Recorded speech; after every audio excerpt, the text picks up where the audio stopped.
ఊరికో జమ్మి చెట్టు గుడికో జమ్మి చెట్టు కార్యక్రమంలో భాగంగా సోమాజిగూడ ప్రెస్ క్లబ్ లో మొక్కలు నాటారు. గ్రీన్ ఇండియా ఛాలెంజ్ లో భాగంగా మాజీ ఎంపీ సంతోష్ కుమార్ కార్యక్రమానికి శ్రీకారం చుట్టడం అభినందనీయమన్నారు. క్లబ్ అధ్యక్షుడు వేణుగోపాల్ నాయుడు జమ్మి చెట్టును తెలంగాణ రాష్ట్ర వృక్షంగా ప్రభుత్వం గుర్తించిందని తెలిపారు.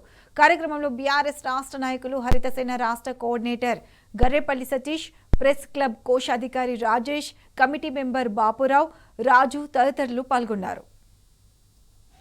ఏదైతే యథావిధిగా గ్రీన్ ఇండియా ఛాలెంజ్ మాజీ రాజ్యసభ సభ్యులు జోగినపల్లి సంతోష్ కుమార్ గారు తీసుకొచ్చిన గుడి గుడికి జమ్ము ఊరూరికి జమ్మి చెట్టు అనే ఒక కార్యక్రమంలో భాగంగా అంతరించిపోతున్న చెట్లను కాపాడుకునే దిశగా ఈరోజు జమ్మి చెట్టును ఈ హైదరాబాద్ ప్రెస్ క్లబ్లో నాటడం చాలా ఆనందంగా ఉంది.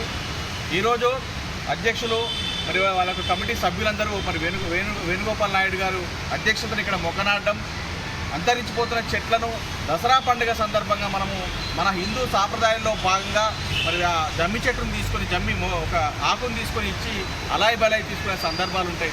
ఈరోజు మనం బయట చూస్తూ ఉంటే మరి జమ్మి చెట్లు కరువై ఏదో ఆకును తీసుకొచ్చి మరి అలాయి బలాయి తీసుకునే పరిస్థితికి దిగజారిపోతా ఉన్నాం. మరి అలాంటి పరిస్థితి నుంచి బయటికి రావాలంటే మనం ఖచ్చితంగా మనం అంతరించిపోతున్న వృక్షాన్ని కాపాడుకోవాల్సిన బాధ్యత ఉందని మాజీ రాజ్యసభ సభ్యులు జోగినపల్లి సంతోష్ కుమార్ గారు ఇంత ఒక మహత్వమైన కార్యక్రమాన్ని చేపట్టి ఈరోజు రాష్ట్రంలో 1,00,000 చెట్లకు పైగా తీసుకొచ్చి మరి ప్రతి ఒక్క గుడికి, ప్రతి ఒక్క ఊరికి, ప్రతి ఒక్క ప్రాంతంలో జమ్మి మొక్కలు ఉండాలనే ఒక ఉద్దేశంతో పంచడం చాలా గొప్ప విషయం.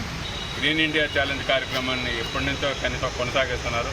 ఆ కొనసాగింపు కార్యక్రమంలో ఈరోజు హైదరాబాద్ ప్రెస్ క్లబ్లో జమ్మి చెట్టుని ఇక్కడ నాటారు. మన జోగినపల్లి సంతోష్ ముఖ్య అనుచరులు వీరందరూ వచ్చారు. మా ప్రెస్ క్లబ్ని వేదిక చేసుకుని ఇక్కడ మొక్కలు నాటడం చాలా సంతోషంగా ఉంది.